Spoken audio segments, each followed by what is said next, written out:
There's something undeniably haunting about unsolved cases.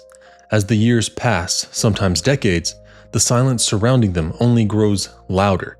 Theories spread, questions linger, and justice remains just out of reach. But there's something especially gut-wrenching about unsolved crimes involving children. Young lives stolen before they even had a chance to truly begin. Kids who couldn't defend themselves. These are the cases that don't just shake a family, they echo through entire communities and leave lasting scars on states and generations. Levi Frady was one of those children. Though his murder remains unsolved nearly 3 decades later, Levi's legacy has changed lives. In fact, his case is the reason Georgia now has Levi's Call, our version of Amber Alert, a critical system triggered by the Georgia Bureau of Investigation the moment a child is reported abducted. We now know how crucial those first few hours are. Since Levi's Call launched in 2002, nearly 200 alerts have gone out, and in over 180 of those cases, the children were found alive. That's hundreds of families who got their children back because of Levi. Still, Levi's own family has never gotten answers. His killer has never been brought to justice.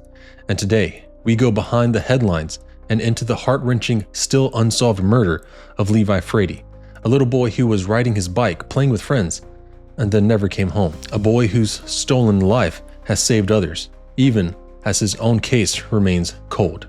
Levi's legacy has made a difference, but he deserves more than to be remembered. He deserves justice. This is his story.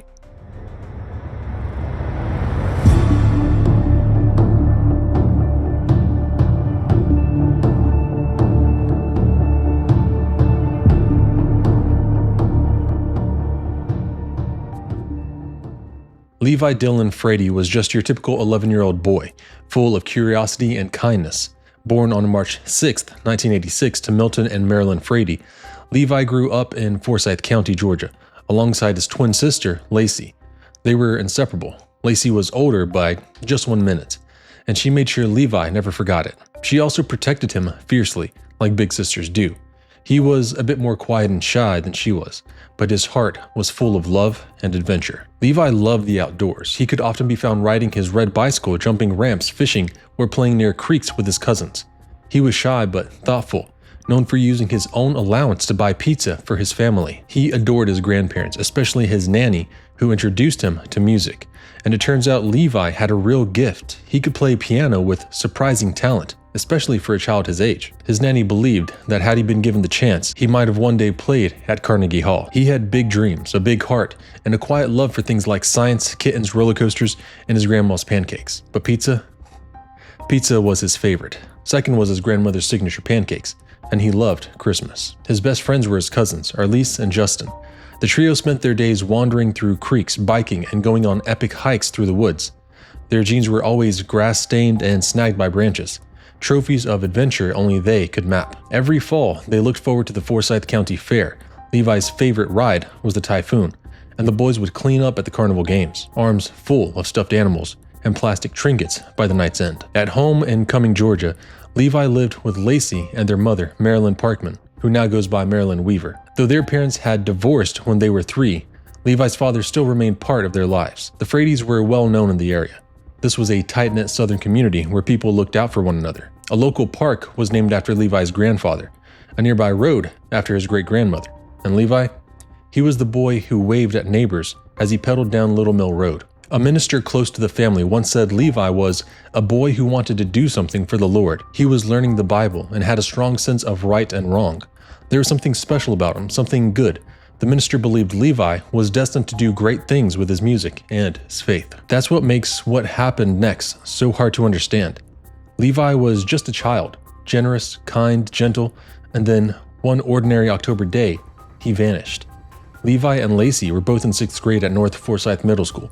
Lacey was the studious one, and Levi, he did enough to get by, but would have much rather been outside riding his bike or jumping on a trampoline than stuck indoors doing homework. October 20th, 1997 was the kind of fall day where Halloween was just around the corner, the kind of time that kids loved. Levi had already picked out his costume, G.I. Joe. He was excited. He'd even used his report card money to buy pumpkins for the family to carve. He couldn't wait for Halloween night, trick-or-treating, candy, scary movies, all the things that made the season magical for a kid in the 90s. But Levi never got to carve those pumpkins. He never got to dress up as G.I. Joe. That Wednesday started out like any other. Levi was excited to hang out with his friends. When the final bell rang, he hopped on the school bus and headed home, not knowing it would be the last ride of his life. It would actually take the GBI 7 years to complete its timeline of events leading up to Levi's murder. His sister Lacey stayed late after school, but Levi got home sometime between 3:30 and 4:12 p.m. We know that because he called his mom at 4:12 from the house phone. He asked if he could go to a friend's house to do homework, and said they'd probably head to another friend's place after that. Marilyn, his mother, said okay, but told him to be home by 6:30 p.m. that evening. Levi grabbed his backpack, hopped on his red bicycle, and took off down Little Mill Road. Neighbors reported seeing him riding his bike between 4:15 and 5 p.m. He got to his first friend's house sometime between 4:40 and 5:45 p.m. And from there, the two headed to another friend's place to hang out and jump on the trampoline. While Levi was there, the second friend's family invited the boys to go out to dinner, but Levi wanted to ask his mom first. He tried calling, but Marilyn wasn't home yet.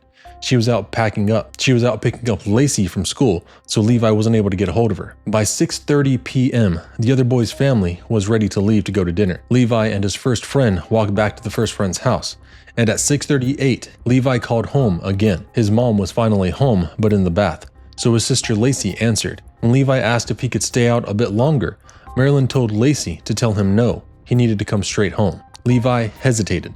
He didn't like riding his bike in the dark. He was afraid of it. But his mom said to come home anyway.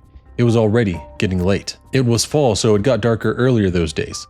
Sunset was around 6:55 that night, and temperatures were dropping into the 40s. There had even been a little rain. So at around 6:50 p.m., Levi left his friend's house to head home, but instead of taking his usual route, he chose a different way. It's never been confirmed as to why, but many believe it's because he wanted to avoid some neighborhood dogs that often scared him. This is the route it's believed Levi took that night to and from his friend's house. The neighbors saw him riding his bike around that time and mentioned that a little black dog was following behind him, and that was the last confirmed sighting of Levi Frady alive. And unfortunately, Levi would never make it home. Levi was supposed to be home by 6:30 p.m. That's what his mom, Marilyn, had told him when he called from his friend's house. But by 7 o'clock, it was getting dark, and Levi still wasn't home. That's when the unease started to creep in. Marilyn began calling around to the homes of Levi's friends, hoping he was still there, but no one was answering. So she and Lacey got into the car to go look for him. Just as they were pulling out of the driveway, Marilyn's boyfriend arrived. She quickly told him they were heading out to search for Levi. Their first stop was the friend's house on Noah Road, the last place Levi had said he was going. It was around 7:30 p.m. when they pulled into the driveway, but the house was dark. No one was home. They circled the area hoping to catch a glimpse of Levi riding his bike. At one point, Lacey, Levi's sister, noticed something out of the ordinary. Levi's red bicycle lying on the ground near a neighbor's driveway along Little Mill Road. She pointed it out to her mother, but for some reason, Marilyn, their mother, didn't respond. Maybe she didn't hear her. Maybe she was focused on getting to the friend's house. Either way, they drove right past it, that moment haunting Lacey for the rest of her life. But nobody was home at the second friend's home as well. That's when Marilyn and Lacey returned to their house around 7:30 p.m. Just 5 minutes later, Marilyn, thinking Levi may have decided to stay the night at a friend's place, chose to wait. She laid down and eventually fell asleep. But something didn't sit right. Around 2 a.m., Marilyn woke up and checked Levi's room.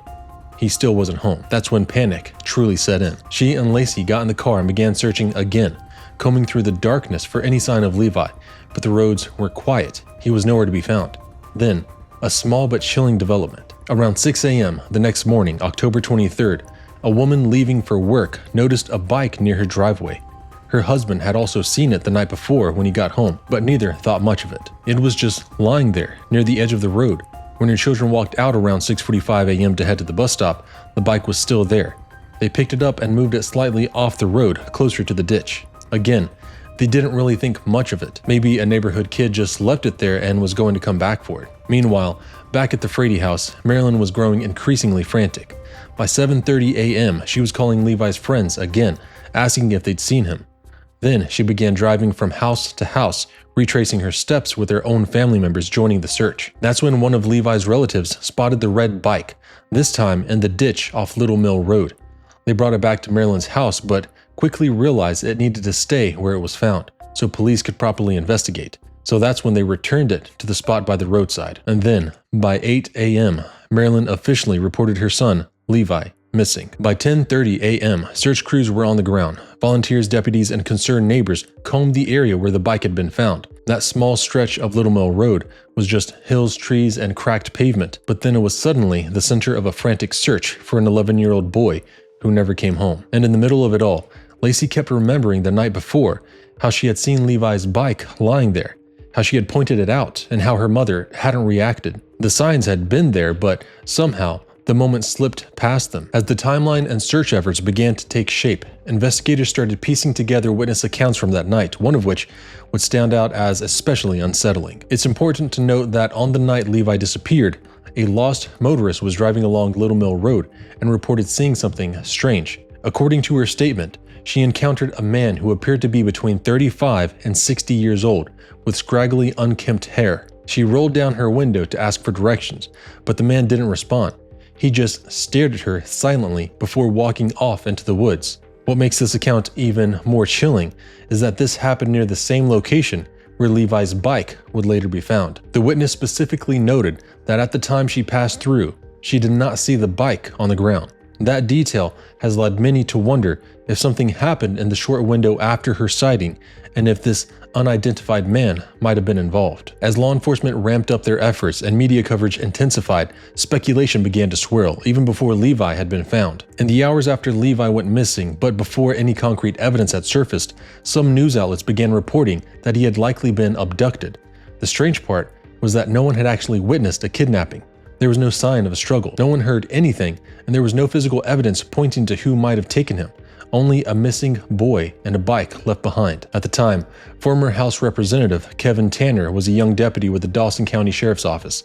He later reflected on how difficult the early days of the investigation were. According to him, there were no strong leads indicating an abduction, and no witnesses ever came forward to say they saw Levi being taken. And not only were there no witnesses to the abduction, there was no suspect vehicle and no strong direction for investigators to pursue. Despite the lack of immediate evidence, the case drew massive law enforcement attention. Some of the most experienced investigators in the state, including top agents from the GBI, worked the case tirelessly. FBI profilers were even brought in, and the surrounding neighborhoods were thoroughly canvassed. Hundreds of interviews were conducted, and the story gained widespread media attention. Kevin Tanner emphasized that solving this case would likely require someone to come forward, someone who knew something, or is finally ready to speak now. But before the investigation could even find its footing, tragedy struck. Around 2 p.m. on October 23rd, just one day after Levi was reported missing, a group of hunters in a remote, heavily wooded tract of the Dawson Forest Wildlife Management Area made a horrifying discovery. It was the first day of hunting season, and they were out in search of deer. Instead, they found the body of the 11-year-old boy. Levi Frady had been shot 3 times, twice in the head, once in the chest. This wasn't accidental. This was deliberate. The wooded area where he was found was nearly 19 miles and 1 county away from his home in Forsyth County. His small body was dumped face up in a rain-filled pit, approximately 300 yards from the Etowah River. Investigators believed he had been driven to the site and killed there. His body was found in a rain-filled pit just a few yards from where they believed the fatal shots were fired. His red backpack was found nearby to where his body was found. Authorities later confirmed there was no evidence of sexual assault. One witness, a hunter who had been in the area earlier that morning, reported seeing a blue truck with a white camper parked nearby. What stood out even more was the man behind the wheel, wearing dress clothes in the middle of the woods, was an unusual sight for a hunting area. The hunter passed that information along to authorities, but no arrest or strong suspect ever emerged from that lead. While the Frady family held onto hope that Levi would be found alive, his body was already lying in the forest. But to this day, no suspect has ever been identified, and all these years later, Kevin Tanner believes that solving the case will ultimately come down to someone talking, someone who either knows exactly what happened or was close enough to the situation back then to finally step forward. He said it's not uncommon for people to stay silent out of fear or loyalty, but over time, those circumstances change, and sometimes people who once stayed quiet find the strength or safety to come forward. But from the beginning, several things about Levi Frady's disappearance didn't add up. One of the most puzzling moments occurred the morning after he vanished. Around 7 a.m., Levi's father, Milton Frady, called the house to check in on his kids before school. At this point, he didn't know that his son Levi was missing. He was just calling to check in on his kids, something he did quite a bit. Levi's twin sister Lacey answered the phone and told him Levi was in the shower, but by that time, Levi had already been missing for over 12 hours. To this day, it's unclear why she said that. Was it a misunderstanding, a nervous cover-up, or was Lacey told to say something specific to avoid alarming their father? That unanswered question remains one of the small but many haunting details in this case, and there were more troubling signs. In the weeks leading up to his murder, Levi reportedly called 911 twice. The content of those calls has never been publicly released, and authorities have never confirmed what prompted them. But why would an 11-year-old dial emergency services more than once, reportedly right before his death, only for those calls to be quietly buried after his death? Then, there's the matter of Levi's red bicycle, the one he was riding before he disappeared.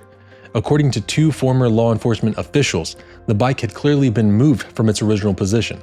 Stranger still, it had been wiped completely clean of fingerprints. Not even Levi's were found on it. A former Forsyth County Sheriff's deputy assigned to watch over the bike after it was found on Little Mill Road said that as soon as he arrived, he knew something wasn't right. When he crouched down to inspect the surrounding grass, he noticed footprints in the dew. To him, it was obvious this was a crime scene. But even the timeline of who discovered the bike and when has inconsistencies. While an 11-year-old boy is often credited with finding the bike early the next morning since it was in a ditch outside his home, remember that Levi's twin sister Lacey actually spotted it the night before. To this day, Lacey recounts her and her mother, Marilyn, were out searching when she noticed it lying on the ground near a wooded driveway.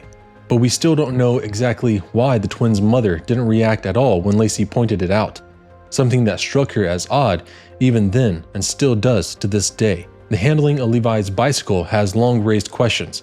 According to the GBI timeline, Levi's grandfather and other relatives were out searching for him early the next morning, and around 7:50 a.m., they found his bike in a ditch beside a driveway. But instead of calling law enforcement immediately, they picked up the bicycle and took it to Levi's mother's house. Later, after some discussion, the family returned the bike to its original location before police ever arrived. When authorities did examine it, the bike had been completely wiped clean of fingerprints.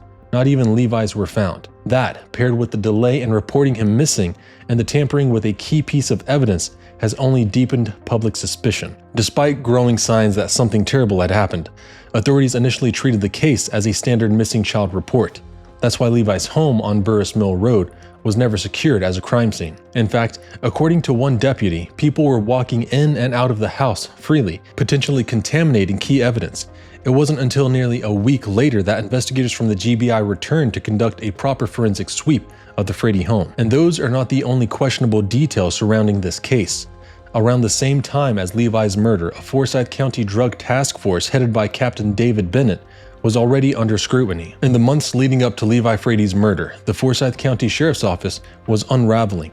A wave of internal corruption and missing drug money rocked the department, just as Levi's case was about to land on their desks. Nearly $28,000 in drug money vanished. Records were a mess, and a former task force commander, David Boomer Bennett, had turned in thousands of dollars after being fired, raising concerns of criminal mishandling. Yet no charges were filed. 1 month before Levi's murder, another officer, Sergeant Lynn Payne, was suspended after 2 teens were caught with drugs allegedly found on his property, drugs that had never been logged or destroyed properly. Again, no charges were brought. Even worse, 3 days before Levi's death, investigators opened the drug task force evidence room and found it in total disarray. Missing files, unlogged weapons, and decades of neglected cases. The chaos led to questions about whether critical evidence had been lost or, worse, misused. Adding to the distrust, former task force commander David Bennett had previously been sued for sexual misconduct against multiple women during investigations. Judges later confirmed a pattern of abuse and inaction by the department. All of this painted a picture of a department too distracted or too compromised to properly handle a murder investigation. These details paint a troubling picture, not just of a mishandled investigation, but of serious dysfunction inside the very agencies responsible for solving Levi's murder. From early on, questions swirled about the people closest to Levi, starting with his own mother, Marilyn Parkman. She was interviewed by investigators and even took a polygraph, which she claims she passed. But as we know, polygraphs are notoriously unreliable and not admissible in court. They're as easy to beat as they are to misread. Online sleuths have long speculated about Marilyn's behavior the night Levi disappeared. After briefly searching for him, she reportedly went home and fell asleep, only waking up again at 2 a.m. Critics ask if she truly believed her child was missing. Why stop searching during those crucial early hours? Why didn't she contact the police sooner? And why, when her daughter Lacey pointed out Levi's bike during their search, did Marilyn not react at all? Was she overwhelmed, distracted, suppressing her own emotions? Or something else going on? Even Lacey, years later, admitted her mother was acting strange in that moment. Marilyn said both her ex-boyfriend and boyfriend were questioned and may have taken polygraph tests, but the results were never made public. Then, there's Tommy Samples, a name that resurfaced repeatedly in connection to Levi's case. He was originally interviewed by police after a 2013 stabbing. One of the two separate times he attacked a man named Marshall Talent. First time, just 39 days after Levi was killed. But what was this connection between him, the stabbing, and Levi? During the 2013 police interrogation, Tommy made a chilling statement, referring to the stabbing incident. He told investigators that Marshall had hit or stabbed him with the same long gun they shot Levi Frady with, but rather than dig deeper, the investigator changed the subject. A man claims to know where the murder weapon is, and it gets ignored. Later, the stabbing victim Marshall Talent was interviewed in the hospital and confirmed that Tommy had accused him of being involved in Levi's murder. But again, the police reportedly brushed this comment off. "We ain't worried about that," one investigator said. "Don't worry about Levi," said another. Years earlier, in 1997, Tommy had stabbed Marshall more than 70 times, about a month after Levi's death. Court records show no questions were ever asked about the motive behind the attack either, but according to someone close to Tommy, he had overheard a disturbing conversation between Marshall and his cousin, Jackie Talent, another name that would eventually come up in connection with Levi's case. Jackie Talent was rumored to have confessed to Levi's murder while in jail, but while authorities denied it, saying Jackie was only in custody on drug charges and had simply been one of the 600 people interviewed. Still, however, the Talent family's name kept resurfacing. In July 2020, GBI agents executed a search warrant at Marshall Talent's home. The same day, he was actually found dead by a food delivery driver. It was believed that he may have been in possession of the weapon used to kill Levi. That's why agents got a search warrant to search his home, but that claim wasn't new. Tommy had said as much in 2013, but no warrant was ever issued for the gun back then. Instead, law enforcement only obtained a warrant for the knife Tommy used in the stabbing. Why the gun was never pursued is unclear, especially since ballistic evidence is considered the strongest physical link in the case. As one former investigator put it, "The best evidence they have right now is the ballistics. That's really the only affirmative thing that can be linked to somebody." Authorities would later say that they didn't suspect any foul play in Marshall Talent's death, but it was suspicious that he was found dead the same day the GBI were going to search his home. Coincidence or something darker? Even the circumstances surrounding the stabbings between Tommy and Marshall raise eyebrows. Records show that despite being ordered not to have contact, they were later arrested together for a burglary. Their volatile relationship appeared to be fueled by drugs, jealousy, and something deeper that no one's quite gotten to the bottom of. Tommy had a documented history of mental illness. A 1999 letter from a state hospital stated that without medication, he could become very psychotic and violent. He served time for attempted murder and assault, but was eventually released on parole. And then, there is the backdrop to all of this: methamphetamine. At the time of Levi's murder, meth was rampant in Forsyth County. Between 1997 and 2001, authorities seized over 43 pounds of meth, valued at nearly $2 million. Marilyn Parkman and her twins were living on Burris Mill Road with her boyfriend, Tim Tatum. Both reportedly had connections to the Talents and to Tommy. According to court records, Marilyn had full custody of Levi and his sister following a divorce from their father. And even though it's never been confirmed, there is a rumor on the Reddit forums tied to this case that Tim Tatum was spotted in Dawson's Forest the morning that Levi's body was found. But again, this has never been 100% confirmed by investigators. And another figure who drew significant attention was Jackie Carol Talent, the cousin of Marshall. Not only did Jackie Talent have ties to the Levi family, but he had a troubled history and complicated ties to law enforcement in Forsyth County. He was questioned in connection with Levi Frady's murder in early 1998 while facing unrelated drug and firearm charges. Jackie Talent was arrested after police found methamphetamine, firearms, and drug paraphernalia in his home. Despite the serious nature of these charges, the rumors that he confessed to the murder while in custody, all drug and firearm charges against him were eventually dropped due to missing or destroyed evidence and insufficient proof. Jackie Talent had a controversial background. His father had served as Forsyth County Sheriff decades earlier, and there are unconfirmed reports suggesting he may have acted as a confidential informant for the Forsyth Drug Task Force. He was again arrested in 2001 on drug trafficking charges, but those were also dismissed for lack of evidence. Law enforcement confirmed Jackie Talent was interviewed multiple times about Levi's murder, but insisted he was never officially considered a suspect. The circumstances surrounding Jackie Talent's arrest and dismissals, combined with rumors and his connections to law enforcement, have raised lingering questions about whether his involvement was fully investigated or deliberately downplayed. On many of the internet forums surrounding this case, many believe that this connection between Jackie and the Forsyth County Sheriff's Office is nothing less than fishy. Finally, there's one last disturbing claim. A source close to the family said a funeral home employee had told them that Levi's body showed signs of sexual abuse, but a former Dawson County officer who witnessed the autopsy insists that's false. According to him, there was no evidence of molestation or DNA indicating sexual assault, and so, like so many threads in this case, even that most horrific possibility remains tangled in contradiction and ultimately uncertainty. Despite all of this, the gun used in this crime was never located, no charges were filed, and the case remains frozen in time. And yet, despite all the rumors, violence, and lost opportunities, one mystery continues to puzzle both police and the public nearly 30 years later. Two men who may have seen something that day. Investigators released police sketches of two unidentified individuals who were seen in the area around the time of Levi's disappearance, believed to be potential witnesses who may have valuable information. They aren't officially considered suspects, but authorities have been trying to locate them since Levi's disappearance. It's hard to believe that after all this time, they still haven't been identified. Witness number 1 was seen walking along Little Mill Road in Forsyth County around 6:30 p.m. on October 22nd, the same day Levi vanished. He was described as a white man in his late 50s with a scruffy gray beard, a faded blue baseball cap, and a stooped walk. A GBI forensic artist created a composite sketch based on eyewitness accounts. Witness number 2 was spotted in the Dawson Forest Wildlife Management Area, the very place where Levi's body was found. He was described as a clean-shaven white male between 45 and 55 years old, about 6 feet to 6'1", with a slim build and white or gray hair. He was reportedly driving an early 80s medium blue Toyota pickup truck with a white camper shell. Nearly 3 decades later, their identities remain unknown. It's difficult to believe that no one has come forward with information. Someone somewhere must know who they are. And if these men truly had nothing to do with Levi's death, wouldn't they have come forward by now? So who were those two men spotted the day Levi disappeared? Why have they never come forward?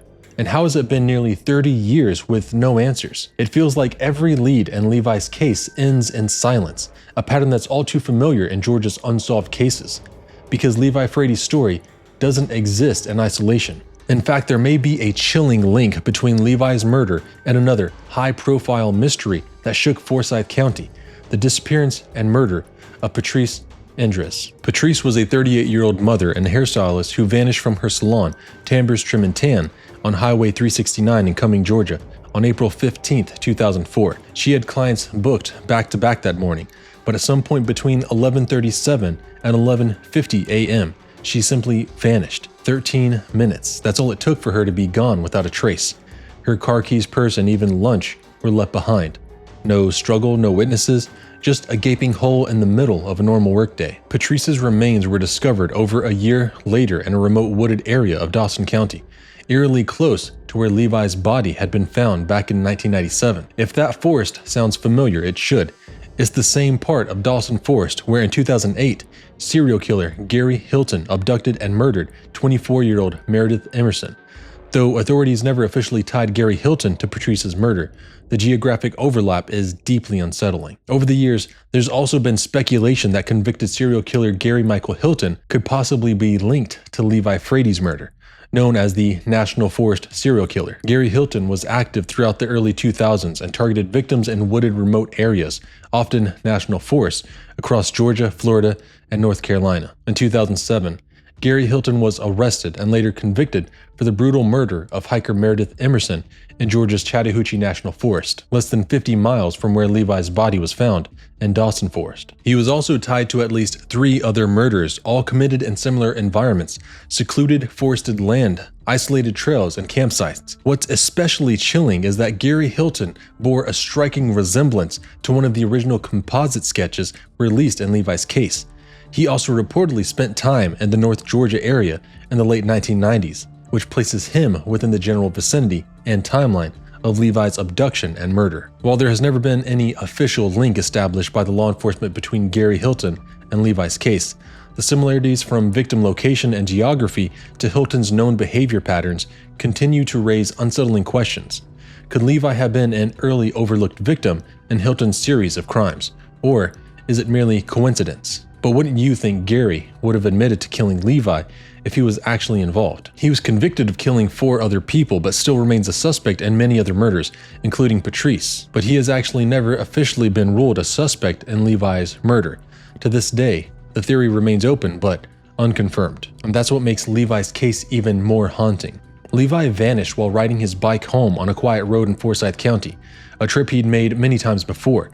His bike was later found abandoned. The next day, his body was discovered by hunters in that same expanse of forest, the same one that would later hold Patrice Indres's remains. Different years, different victims, but the same lonely remote woods. Police have never linked Patrice's case to Levi's, at least not publicly. But when you start to trace the map, you begin to see a pattern. Same county, same forest, same tragic outcome.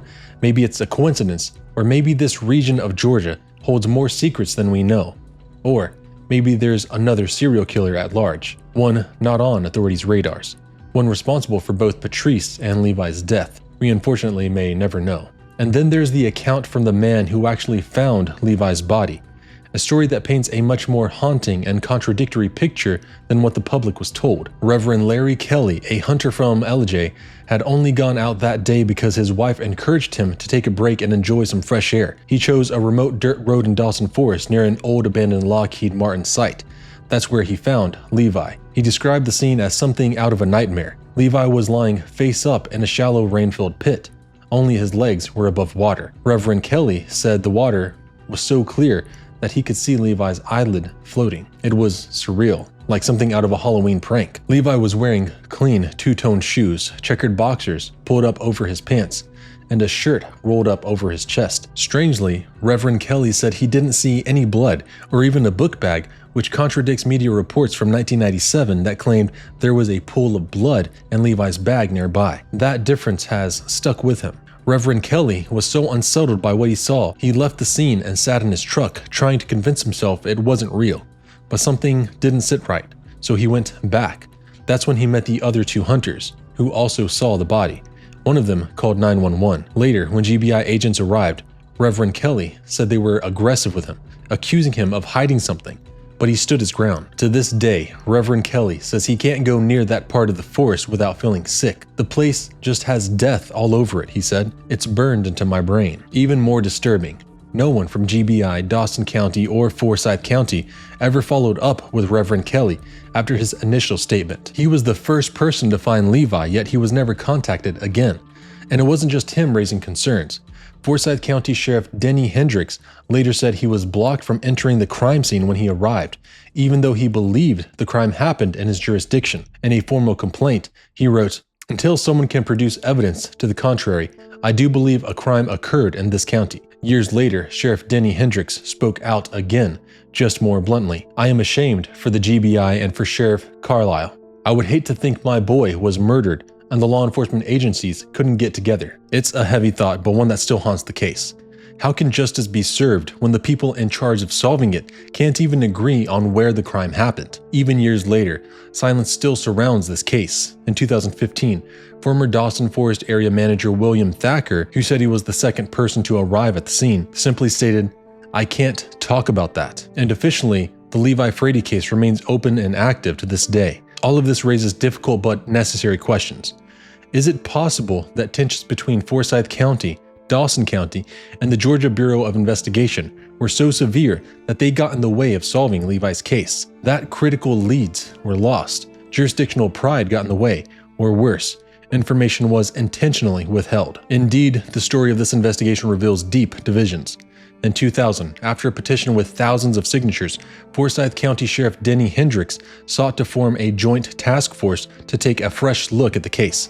But because Levi's body was found in Dawson County, the official jurisdiction lay there, with the Dawson County Sheriff's Office and the Georgia Bureau of Investigation. Despite initial talks, Dawson County and the GBI refused to formally cooperate with Forsyth's task force, citing jurisdictional authority and concerns about duplicating errors. Political tensions and accusations of secrecy further complicated corroboration. The task force quietly dissolved after Denny Hendricks left office in 2001, and conflicting public statements from law enforcement only deepened the confusion. Levi's family, frustrated by constant personnel changes and poor communication from the GBI, still searched for answers.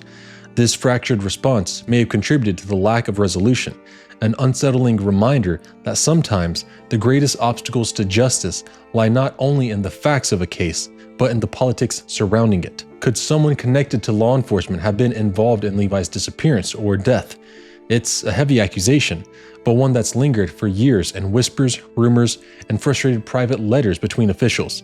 When a sheriff is blocked from entering a crime scene in his own county, when eyewitness accounts don't align with official reports, when families are left in the dark for decades, you have to wonder, was justice ever truly the goal? But just when you think that Levi's case might be a straightforward child abduction and murder, things take a turn.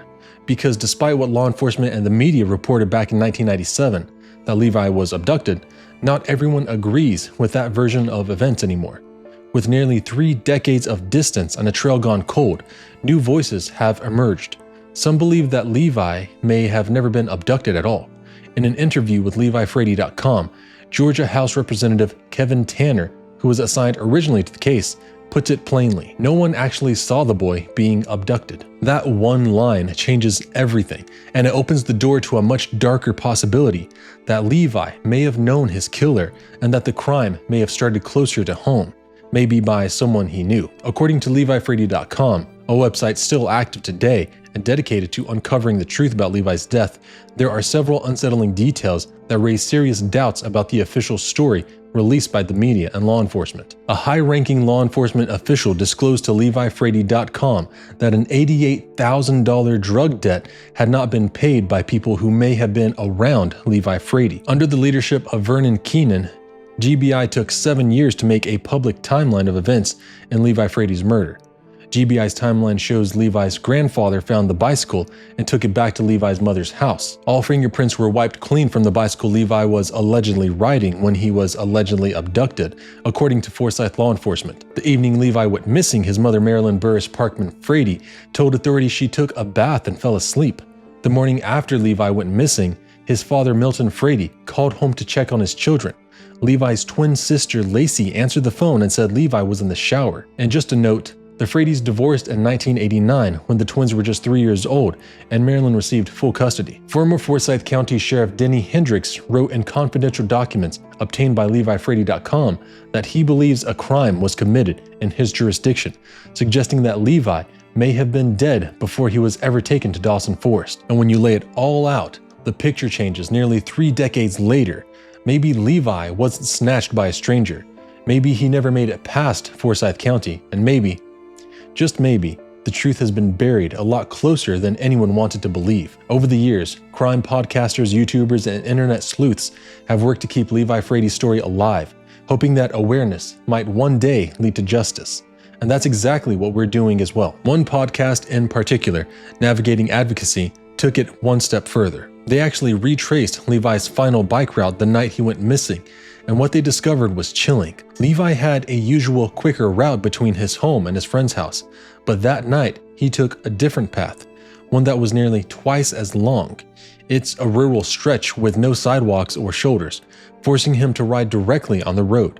And because of the sharp hills and curves, It would have been nearly impossible for a driver to see a child on a bike until they were right on top of him, especially if it was already dark out when Levi was riding his bike. His home was tucked away, hidden behind tall trees barely visible from the road.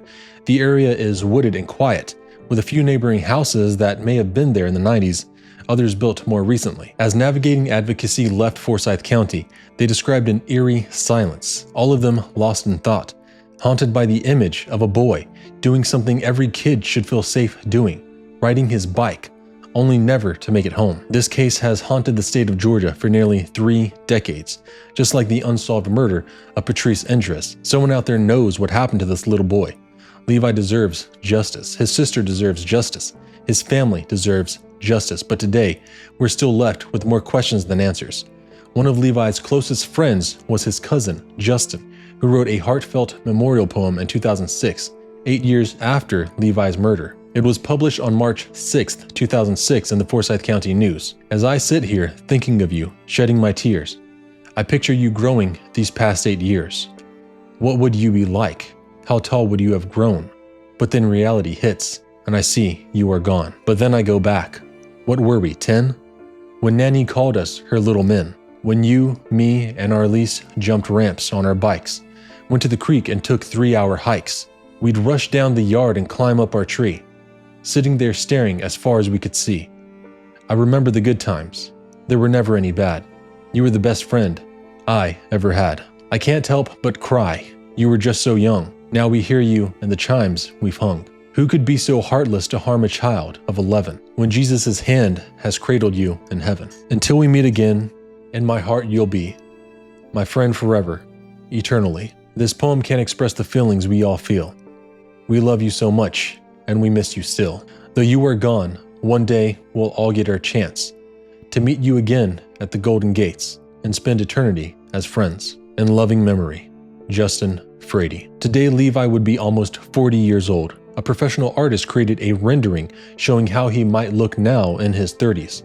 A powerful reminder of a life cruelly cut short. To this day, Levi's mother still lives in the same home she shared with her twins when Levi was taken from them. While she cherishes the happy memories they made together, each passing birthday and anniversary is a painful reminder of their loss. Levi's sister, Lacey, now has a son of her own. His middle name is Levi, a tribute to the uncle he never met, but whose memory lives on through him. Every murder demands answers, but especially the murder of a young boy taken just as his life was beginning. Though Levi's case remains unsolved thanks to Levi's call, his legacy lives on, saving countless children across Georgia from violence and harm. His story matters, his voice matters, and he deserves the same justice that he has helped so many others receive.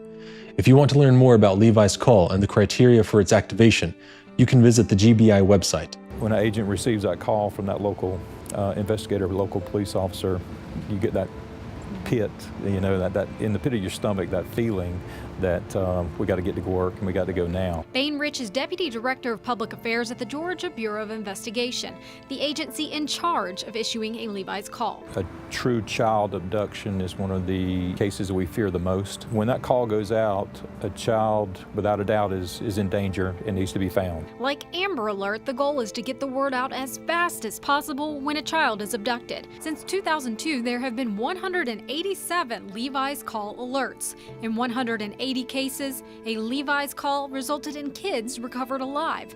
And this year, all 18 Levi's calls resulted in kids being found. Yet 20 years later, still no answers for the Frady family.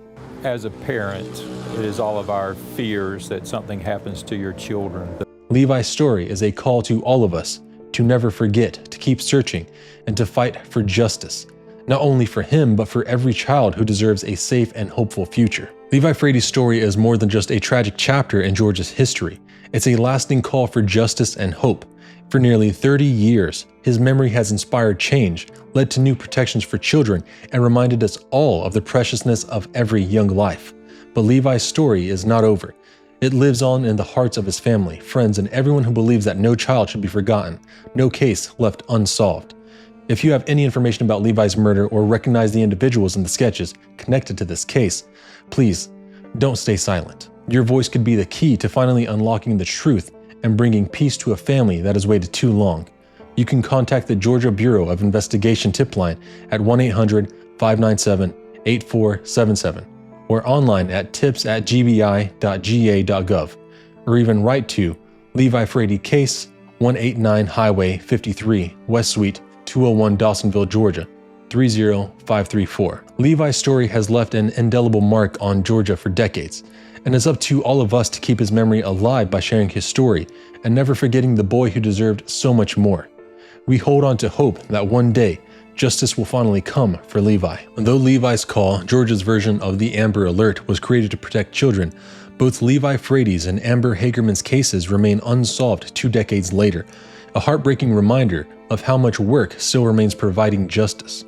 A heartbreaking reminder of how much work still remains in providing justice for abducted, murdered children. We also want to sincerely thank LeviFrady.com for their incredible coverage and dedication to this case. Their work has been invaluable to preserving Levi's legacy and keeping his story alive. We encourage you to visit their site to learn more. Let's honor Levi by never forgetting him or what happened, and by committing ourselves to protecting the children who come after him. This has been Joshua John with Behind the Headlines, and until next time, stay safe.